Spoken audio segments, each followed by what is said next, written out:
Daily. Taste the Daily. ஆம்ஸ்ட்ராங்குடைய கொலை ஏற்கனவே 10 பேர் சர்வேலன்ஸ்க்கு வந்துட்டாங்க. ஆம்ஸ்ட்ராங் வருவாரா என்று காத்திருக்கிறார்கள். 5:30 மணிக்கு அவர் கார் வந்துருச்சு, கூட ஆளு இல்ல, உள்ள போயிட்டாரு அப்படிங்கிற அளவுக்கு தகவல் மினிட் டு மினிட் யாருடைய கண்ட்ரோல் அவங்க நின்றுட்டு இருந்தாங்க. சாதாரணமெல்லாம் இவர் அட்டெம்ப்ட் எல்லாம் பண்ணவே முடியாது. சர்வைலன்ஸ் பண்ண முடியும், ஃபாலோ பண்ணிருக்க முடியும், ஆனா நெருங்கிருக்கவே முடியாது. ஏனென்றால் அவர் பகல்ல எங்க போனாலும் 25 பேர் இருப்பாங்க. 15 பேர் சுத்தி நிக்கிறாங்கன்னா இந்த டீம் எனக்கு ஆபரேட்டே பண்ணிருக்காது, பண்ணவும் முடியாது. ஏன்னா அது வார் ஆயிடும். அப்படி அவங்களோட இன்ஃபார்மெண்ட் சிஸ்டம் இவ்வளவு கிளவரா ஸ்கெட்ச் போட்டிருக்காங்க. அந்த ஸ்கெட்சை அமைத்து கொடுத்தது இந்த வீட்டுல மட்டும்தான் அவர் அசால்ட்டா இருக்கிறாரு. அவர் புதுசா கட்டுற வீடு, அங்க துப்பாக்கிகளை எடுத்துட்டு போறது இல்ல. மாலை நேரத்தில் தான் வர்றாரு. நம்ம சாதாரணமா ஒரு 5-6 பேர் யாரா புது ஆளுன்னு கேட்பான். அதுக்காக அவன் என்ன செஞ்சிருக்கான், கேம்பஃபிளாஜ் பண்ணியிருக்கான்.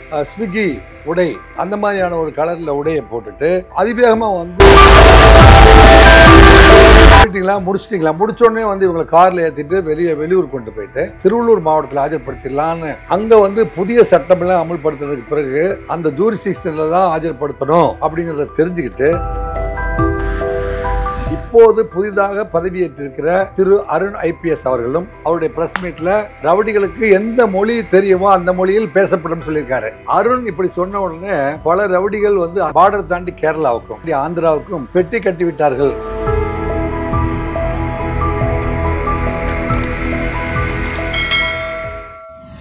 ஏரோ ரூட் நேயர்களுக்கு எனது அன்பான வணக்கங்கள். உங்களை பொறுத்த வரைக்கும் ஆம்ஸ்ட்ராங் அப்படின்றவனா யாரு? உங்களோட பார்வையில் அவர் எப்படிப்பட்டவர் சார்? இல்லை, ஆம்ஸ்ட்ராங்குடைய கொலை மிகப்பெரிய பேசு பொருளாய் மாறிவிட்டது.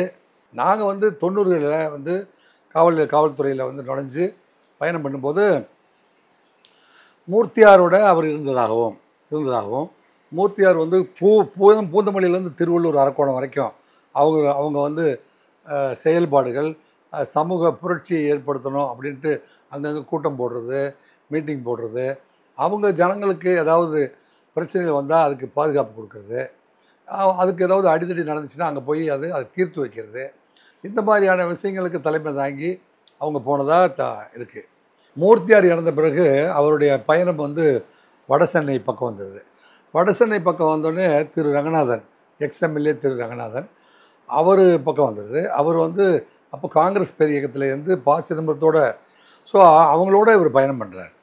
நாங்கள் போலீஸுடைய பார்வையில் அவரோட பயணம் பண்ணுறாரு. அந்த கூட்டங்கள்லாம் நாங்கள் பாதுகாப்பு பணியில் இருக்கும்போதெல்லாம் அவருக்கு பின்னாடி வந்ததை நாங்கள் பார்த்துருக்கோம். வரும்போது எங்களுக்குள்ள பெரிய முரண்பாடு ஏற்பட்டதில்லை. இவர் ஆம்ஸ்ட்ராங் அங்கே ஒரு சமூக பணி ஆற்றுறாரு, நிறைய பேரை படிக்க வைக்கிறாரு, அவங்க சமூகத்தை சேர்ந்தவங்களெல்லாம் வக்கீலாக்குறாரு, புத்தகம் வாங்கி கொடுக்குறாரு. ரங்கநாதனோட பயணம் பண்ணுறாரு. அவர் செய்கிற சில அரசியலும் மற்றும் அவர்கிட்ட என்னென்ன சின்ன சின்ன பஞ்சாயத்துகள் வருதோ அதெல்லாம் தீர்க்கிறதுக்கு இவரும் உறுதுணையாக இருக்காரு. இப்போ ஆம்ஸ்ட்ராங் அவரோட கொலை முதல் அட்டம்ப்ட்ல நடந்துச்சா இல்லை எத்தனை அட்டம்ப்ட் இது வரைக்கும் நடந்திருக்கு சார்? ஏன்னா ஒரு கொலை அது சாதாரண ஒரு ஆள் கிடையாது, ஒரு மாநில கட்சி தலைவர் அவர். அப்படிங்கிறப்போ இவருக்கு எத்தனை அட்டம்ப்ட் பண்ணியிருப்பாங்க? இல்லை உங்களுக்கு தெரிஞ்ச வரைக்கும், நீங்கள் விசாரிச்ச வரைக்கும், நீங்கள் அந்த சுற்றுவட்டாரத்தில் கேட்ட வரைக்கும் எத்தனை அட்டம்ப்ட் வரைக்கும் இது போயிருக்கும் சார்? இல்லை இது ஆற்காடு சுரேஷ் மரணத்துக்கு பிறகு தொடர்ந்து இவர்கள் முயற்சி செஞ்சுட்டே தான் இருந்திருக்காங்க. அல்லது இவரை இவர் தான் அது காரணம் என்று இவனுக்கு அவருடைய தம்பி ஆற்காடு சுரேஷுடைய தம்பி புன்னை ரவிக்கு, அவனுக்கு புன்னை பாலுவுக்கு இவர் தான் காரணம் என்று என்னைக்கு தெரிஞ்சதோ அன்னிலிருந்தே அவங்க அதுக்கு பழித்திருப்ப உணர்ச்சியை தொடங்கி இருக்கலாம் என்று நான் கருதுகிறேன். ஸோ அது வரைக்கும் அப்படின்னா அட்டம்ப்ட் நிறையா போயிருக்கலாம் சார். ஏன்னா அட்டம்ப்ட்டுங்கிறது தம்பி சாதாரணமெல்லாம் இவர் அட்டம்ப்டெல்லாம் பண்ணவே முடியாது. ஏனென்றால் சர்வே பண்ண முடியும், அவரை சர்வைலன்ஸ் பண்ண முடியும், சர்வே பண்ண முடியும், ஃபாலோ பண்ணியிருக்க முடியும், ஆனால் நெருங்கியிருக்கவே முடியாது. ஏனென்றால் அவர் பகலில் எங்கே போனாலும் 25 பேர் இருப்பாங்க.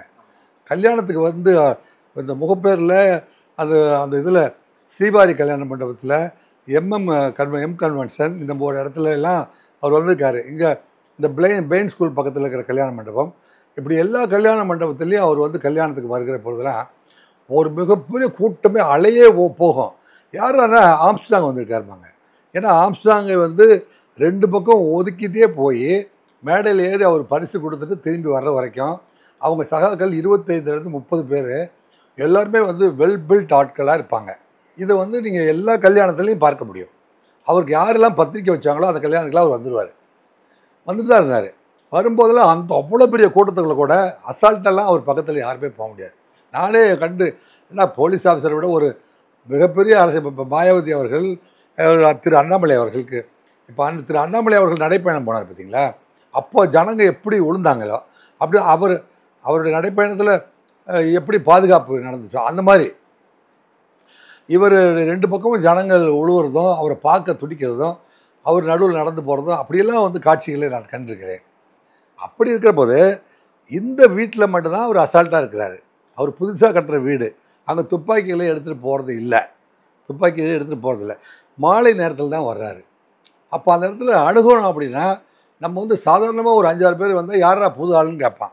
அதுக்காக அவன் என்ன செஞ்சுருக்கான், கேமஃப்ளாஜ் பண்ணியிருக்கான்.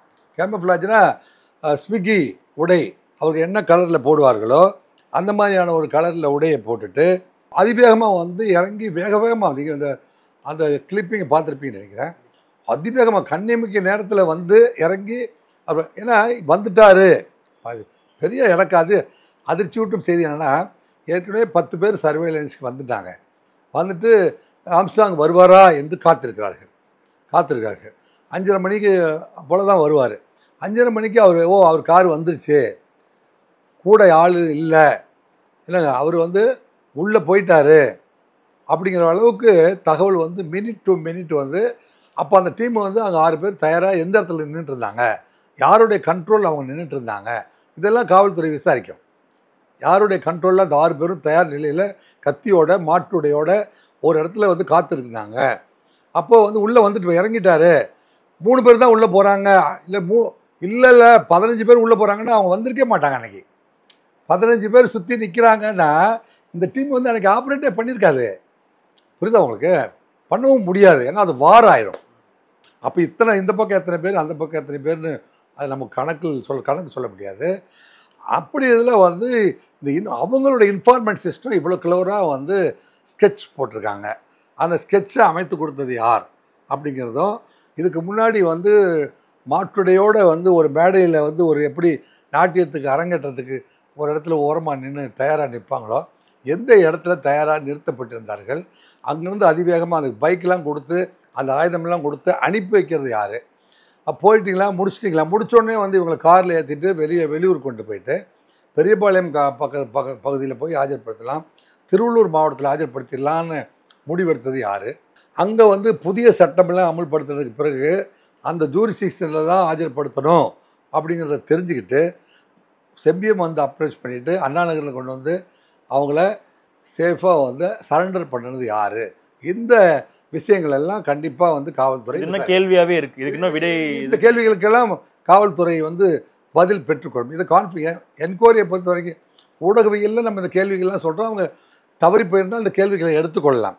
இதற்கான பதிலெல்லாம் காவல்துறை தேடும் அப்படின்னு நம்ம நம்புவோம். சார், இப்போது நீங்கள் இவ்வளோ வருஷம் வந்து பீரியடில் இருந்திருப்பீங்க, நிறைய கேஸ் வந்து பார்த்துருப்பீங்க சார். இப்போ ஆம்ஸ்ட்ராங் அப்படிங்கிறவர் ஒரு மாநில தலைவர் அப்படிங்கிறதுனால நமக்கு இந்த கேஸ் வந்து இவ்வளோ பெருசாக பேசுகிறாங்க, இவ்வளோ நம்ம சொல்கிறோம். இப்போ ஆம்ஸ்ட்ராங்க்கு அப்புறம் இந்த கேஸ் எப்படி மாறும், எப்படி போகும், எப்படி என்ன, அதுக்கடுத்து என்ன இல்லை, இந்த ஸ்டேட்டுக்கு முன்னாடி இருக்கிற ஒரே ஒரு கேள்வி, நேற்றுக்கே ஆம்ஸ்ட்ராங்குடைய மரணம் இத்தனை தலைவர்களையுமே வந்து பேச வச்சிருச்சு. ரைட்டு, ஆம்ஸ்ட்ராங்குடைய மரண ஊர்வலம் இருக்குது பார்த்தீங்களா, இறுதி ஊர்வலம் மாலை 6 மணிலேருந்து ராத்திரி 12 மணி வரைக்கும் அந்த கூட்டம் குறையவே இல்லை. இப்போ என்னுடைய அனுபவத்தில் ஆம்ஸ்ட்ராங்க்கு ஒரு ஆபத்துனே அவரை சுற்றி 100 வழக்கறிஞர்கள் பெவர்லி ஹோட்டலில் வந்து நின்னாங்க. அவங்களை எதிர்கொண்டு நாங்கள் வந்து அந்த இடத்துல அவரை கைகொள்வதற்கு என்னுடைய மிகப்பெரிய சட்ட யுக்தியும் அன்பும் கலந்த வார்த்தைகள் தான் அவரை வந்து வென்றெடுத்ததை ஒழிய, அவர் அத்தனை வக்கீல்களை தாண்டி அவரை வந்து நான் வந்து நேரடியாக முட்டியிருந்தால் அதில் வந்து விபரீதங்கள் தான் ஏற்பட்டிருக்கும். அதனால் இதையெல்லாம் வந்து தமிழக முதல்வரும் இப்போது புதிதாக பதவியேற்றிருக்கிற திரு அருண் IPS அவர்களும் நன்கு அறிந்து விட்டார்கள். அறிவார்கள் நான் சொல்ல வரல, அறிந்து கொண்டார்கள். எனவே தான் வந்து திரு அருண் அவர்கள் அவருடைய ப்ரெஸ் மீட்டில் ரவுடிகளுக்கு எந்த மொழி தெரியுமோ அந்த மொழியில் பேசப்படும் சொல்லியிருக்காரு. 1. 2, திரு அருண் அவர்கள் இன்னொரு சிறப்பு என்னென்னா, அவர் வந்து மக்களுக்கு உறுதியளிக்கும் போது என்ன சொல்கிறாருன்னா, என்ன நோக்கத்திற்காக முதல்வரும் தமிழக அரசும் என்னை நியமித்தார்களோ அந்த நோக்கம் கண்டிப்பாக நிறைவேற்றப்படும், தமிழக அரசுக்கும் தமிழக முதல்வருக்கும் நற்பெயர் வாங்கி கொடுக்கப்படும் அப்படின்னு திரு அருண், ஒரு சீனியர் மோஸ்ட் IPS ஆஃபீஸர், கைதேர்ந்த IPS ஆஃபீஸர் சொல்லியிருக்க உறுதிமொழி கொடுத்துருக்காரு. அந்த உறுதிமொழியை வந்து நான் வந்து பெரிதும் மதிக்கிறேன், வரவேற்கிறேன். அதை கடைப்பிடிக்குமாறு நான் வேண்டுகோளும் வைக்கிறேன் ஒன்று. அப்போ தான் இந்த இத்தனை பேருடைய கேள்விகளுக்கும் அது பதிலாக அமையும். அதில் என்ன, நேற்று இன்னைக்கு காலையில் எனக்கு கிடைச்ச தகவல், அருண் இப்படி சொன்ன உடனே பல ரவுடிகள் வந்து அந்த பக்கம் பார்டர் தாண்டி கேரளாவுக்கும், இந்த பக்கம் பார்டர் தாண்டி ஆந்திராவுக்கும் பெட்டி கட்டி விட்டார்கள் அப்படிங்கிற தகவலும் எனக்கு வருது. அந்த தகவல் எனக்கு பெரிய மகிழ்ச்சியாக இருந்துச்சு. அது முக்கியமான இடங்கள்லேருந்து எந்தெந்த ரவுடியெல்லாம் வந்து லிமிட்டை விட்டு கிளம்புறதுக்கு தயாராகிட்டாங்க அப்படிங்கிற செய்தியெல்லாம் வருது. நீங்கள் எதிர்பார்க்கிற அந்த அமைதி கண்டிப்பாக தமிழகத்துக்கு கூடிய சீக்கிரத்தில் வந்து அதுக்கப்புறம் நீங்கள் அனலைஸ் பண்ணது என்ன சார்? இப்போ இந்த மரணத்துக்கு அப்புறம் வந்த நியூஸ்லாம் வச்சு பார்க்கும்போது நீங்கள் அனலைஸ் பண்ணது என்ன சார்? இப்போ பின்னாடி இவர் என்னெல்லாம் பண்ணியிருக்காரு அப்படிங்கிறத நீங்கள் பார்த்துருப்பீங்களா சார்? எதனால இந்த ஒரு மரணம் இவருக்கு வந்திருக்கு, யார் இவங்க ஏன் இவரை கொல்லணும் அப்படிங்கிறத பார்க்கும்போது உங்களுக்கு என்ன தெரிஞ்சிச்சு சார்? இல்லை, இப்போ இதில் இமிடியேட்டாக வந்து காவல்துறை எந்த கோணத்தில் போயிட்டு இருக்குதோ கிட்டத்தட்ட அந்த கோணம் தான் சரியானது கூட நான் கருதுகிறேன். ஏன்னா இதில் வந்து ஆற்காடு சுரேஷ் வந்து கொஞ்ச நாளைக்கு முன்னாடி கொல்லப்படுறாரு. ஆற்காடு சுரேஷுடைய தம்பியின் தலைமையில் தான் அவன் வந்து இப்போ பொன்னை பாலு என்கின்ற ஆற்காடு சுரேஷுடைய தம்பி அவனுடைய கூட்டத்தாரோடு சேர்ந்து தான் போய் சரண்டர் ஆகியிருக்கான். ஸோ சமீபமாக அவருக்கு நீண்ட நாட்கள் சட்டக்கல்லூரியெல்லாம் 10 வருஷத்துக்கு முன்னாடி முடிஞ்சு போச்சு. நாங்கள் கைது பண்ணதான் 2010-11 கைது பண்ணுற போலிய. அதில் கூட என்னாச்சுன்னா எஃப்ஐஆரில் அவருடைய பேர் இல்லை. எஃப்ஐஆர் இல்லை, ஆம்ஸ்ட்ராங் சம்பவ இடத்துல வந்து அடிக்கலை. இவர் பல பேரை வந்து சட்டக்கல்லூரியில் படிக்க வச்சுருக்காரு இல்லைங்களா.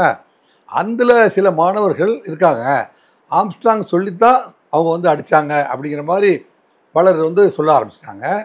அப்படி சில பேர்கிட்ட ஸ்டேட்மெண்ட் வாங்கும்போது அவர் சொல்லப்பட்டு என்ன விசாரணை அதிகாரின்னு சொன்னால் எஸ்பிளனேட் போலீஸ் ஸ்டேஷனில் இருக்கிற ஆய்வாளர் அசிஸ்டன்ட் கமிஷனர் திரு மோகன்ராஜ், அவர் தான் அதுக்கு விசாரணை அதிகாரி. அவரை கைது பண்ண போகிறதுனால அந்த கேஸ் டைரியை பார்க்கிற பொழுது சிலர் அவருடைய தூண்டில் தான் வந்து அடித்தார் அப்படின்னு இந்த எஃப்ஐஆர் மனு கொடுத்தாங்க பார்த்தீங்களா. அவரும் சில சாட்சிகளும் அவருடைய தூண்டுதல் தான் அவர் சொன்னதை அடிக்க சொன்னதாக தான் அடித்ததை சொல்லி அடித்தாங்க அப்படிங்கிற மாதிரி சொல்லிட்டாங்க. அவர் வந்து இவர் தான் வந்து அடிக்க சொன்னார் அப்படிங்கிறத ப்ரூவ் பண்ண முடியல. எந்த சாட்சியாலேயும் வந்து அவர் தான் வந்து அடிக்க சொன்னதனால் இவர் அடித்தார்கள் அப்படின்னு அது நிரூபணம் செய்ய முடியவில்லை. சார், அப்போ ஆற்காடு சுரேஷ் அவர்கள் மரணத்துக்கும் ஆம்ஸ்ட்ராங்குக்கும் சம்பந்தம் இருக்குன்றது இப்போ தெரிய வருதா சார்? அப்போ ஆமாம், இப்போ ஆற்காடு சுரேஷ் வந்து நம்ம பட்டினம்பாக்கம் பீச்சில் வச்சு கொலை செய்கிறாங்க பார்த்தீங்களா. அதில் வந்து ஒற்றக்கன் ஜெயபால் அப்படிங்கிறவரும் அவருடைய சகாக்களும் சம்மந்தப்பட்டிருக்கிறதா தான் வழக்கு. இது அடிப்படை காரணம் அப்படின்னு பார்த்தீங்கன்னா ஆருத்ரா கோல்டு வருது. ஆருத்ரா கோல்டு எவ்வளோ ரூபாய் அப்படின்னு நீங்கள் பார்த்தீங்கன்னா 2438 கோடி. இப்போ புதிர் அங்கே தான் ஆரம்பிக்குது. ஆருத்ரா கோல்டுடைய புதிர் என்ன அப்படின்னா, அமௌண்ட் வந்து ஏமாற்றப்பட்ட அமௌண்ட்டு அல்லது மோசடி செய்யப்பட்டது அமௌண்ட்டா அல்லது வழக்குக்கு எதிராக இருக்கிற அமௌண்ட்டுன்னா 2438 கோடி ரூபாய். இந்த நிறுவனம் வந்து முதலீட்டாளர்களுக்கு பணத்தை திருப்பி கொடுக்க முடியவில்லை. இது EOWல விசாரணைக்கு வருது, எக்கனாமிக் அஃபென்சஸ் விசாரணைக்கு வருது. ஸோ அரசு மிஷினரியில் வந்து இமீடியட்டாக ரெக்கவரி பண்ணி கொடுக்க முடியாமல் போகிறதுனால பொதுமக்கள் நேரடியாக வந்து அவங்கள தேடி வந்து பணம் கொடுக்கலன்னா அவங்கள அட்டாக் பண்ண போகிறதுனால அவங்க வந்து சில ஏஜென்சிகளை தேடி போகிறாங்க. அப்போ தான் வந்து இவரை தேடி, சார் அரசியலில் எங்களை காப்பாற்ற முடியுமா, அல்லது போலீஸ் ஆஃபீஸரை பிடிச்சி காப்பாற்ற முடியுமா, அல்லது அந்த இது மாதிரியான ஆட்களில் அரசியலில் இருக்கிறவங்கள போய் ஆம்ஸ்ட்ராங்கால காப்பாற்ற முடியுமா, ஆற்காடு சுரேஷால காப்பாற்ற முடியுமா அப்படின்னு இவங்க போய் அணுகிற போது தான் அந்த நிதி நிறுவனம் இவங்களுக்கு நண்பர்களாக மாறிடுறாங்க. ஸோ மெஷினரி வந்து பெரிய ஸ்ட்ராங்காக இருந்து இவங்களுடைய ப்ராப்பர்ட்டி எல்லாத்தையும் வந்து ரெக்கவரி பண்ணி உரிய நேரத்தில் கொடுத்துருந்தா இந்த பிளே வந்து காவல்துறைக்கும் ஆருத்ரா நிறுவனத்துக்கு நடுவுலேயே முடிஞ்சிருக்கும். இந்த பிளே வந்து டிலே என்னங்க, ரெக்கவரியில் டிலே, திருப்பி தருவதில் டிலே. ஏன்னா அமௌண்ட்டு பெருசு, நம்மகிட்ட இருக்க மெஷினரி இமீடியட்டாக இப்போ திருடிட்டு போனோன்னு கூட ரெக்கவரி பண்ணணும்னா 2 தடவை கஸ்டடி எடுத்து எங்கெங்கெல்லாம் ஒளிய வச்ச அதை சொல்கிறா அப்படின்னா உடனே வந்து அவன் திருடி போட்டு போய் இந்த சொத்தெல்லாம் நமதாக்கி கொள்ளலாம் அப்படின்னு நினைக்கிற ஒரு ஆள் போலீஸ் வந்து கூப்பிட்டு கேட்டோடனே, என்னப்பா நாங்கள் உங்களை பிடிச்சிட்டோம், பணத்தை பூராத்தையும் திருப்பி கொடுக்க மாட்டான். ஸோ அதுக்கு பல்வேறு கட்ட விசாரணைகள், அவர் எந்தெந்த அவருடைய ப்ராப்பர்ட்டியெல்லாம் ரெஜிஸ்டர் ஆஃபீஸில் போய் பார்த்து எந்தெந்த ஊர்லெலாம் முதலீடு செஞ்சுருக்காரு, நிலமாக எத்தனை முதலீடு செஞ்சுருக்காரு, பணமாக எந்தெந்த இடத்துல முதலீடு செஞ்சுருக்காரு, இவ்வளவையும் பார்த்து தான் ரெக்கவரி பண்ண வேண்டியிருக்கு. இந்த கேப் தான் வந்து பல்வேறு ஏஜென்சியை இவங்க அணுகிறதுக்கான காரணம். இந்த நிதி நிறுவன மோசடிகள் அத்தனை பேருக்கும் லட்சக்கணக்கான பேர் பாதிக்கப்பட்டிருக்காங்க. பார்க்கும்போது நீங்க பீரியட்ல இருக்கும்போது நீங்க இவரை மீட் பண்ணி இல்ல நீங்க ஒரு தடவை அரெஸ்ட் பண்ணது, அதாவது அவரை முதல்ல அரெஸ்ட் பண்ணதே நீங்க தான் அப்படிங்கிறது வந்து தெரிய வரும்போது அந்த டைம்லயும் இவங்களுக்கு அந்த பிரச்சனை இருந்துட்டே இருந்துச்சா சார்? இப்போ இல்லை அது வந்து இவர் வந்து ஒரு அப்போல்லாம் இவர் வந்து ஒரு கேங் வாரில் இவர் எப்போவுமே வந்து இவர் இப்போ தான் இந்த பக்கம் நிற்கிறாரு அப்படின்னு அவர் பிக்சருக்கே வரல. இவர் வந்து அரசியல் இருக்காரு, தன்னுடைய சகாக்கள் நண்பர்கள்ட்ட சொல்லி இது இப்படி போக வேண்டாம் அப்படி போ அப்படின்னு அவங்ககிட்ட சொல்கிறதோடு சரியே ஒழிய இவர் போய் பஞ்சாயத்து நின்று உட்காந்து பஞ்சாயத்து பண்ணிட்டு இருக்காரு. இப்போ பஞ்சாயத்து இவர் தலைமையில் தான் நடக்குது அப்படிங்கிற மாதிரி செய்தியே வராது. அந்த டைம்ல எதுவுமே வெளியே வரவே இல்லையா சார்? இவர் தான் இதுக்கு காரணம் அப்படிங்கிற மாதிரியான இவர் தான் இதுக்கு காரணம்ங்கிற செய்தி எதுவுமே வெளியே வராது. ஏன் லா காலேஜ் கேஸில் கூட இவர் வந்து ஒரு 500லேருந்து 1000 வக்கீல்களை உருவாக்கியிருக்கிறாரு. அந்த வடசென்னையில் புத்தபிகார் பக்கத்தில் இருந்து ஏழை சாதி பார்க்காமல் அனைத்து சாதிக்காரங்களுக்குமே வந்து ஏழை எளியவர்களுக்கெல்லாம் புத்தகங்கள் வாங்கி கொடுக்குறாரு. அப்படி வந்து வராரு. அப்புறம் மாதம் ஒரு தடவை வந்து எல்லா சாதிக்காரங்களுக்கும் சாப்பாடு போடுறாரு.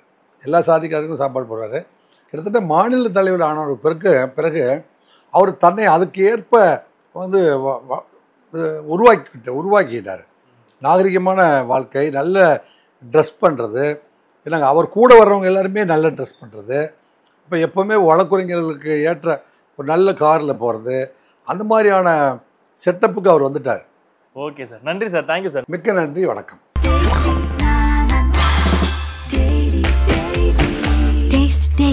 Taste the Daily.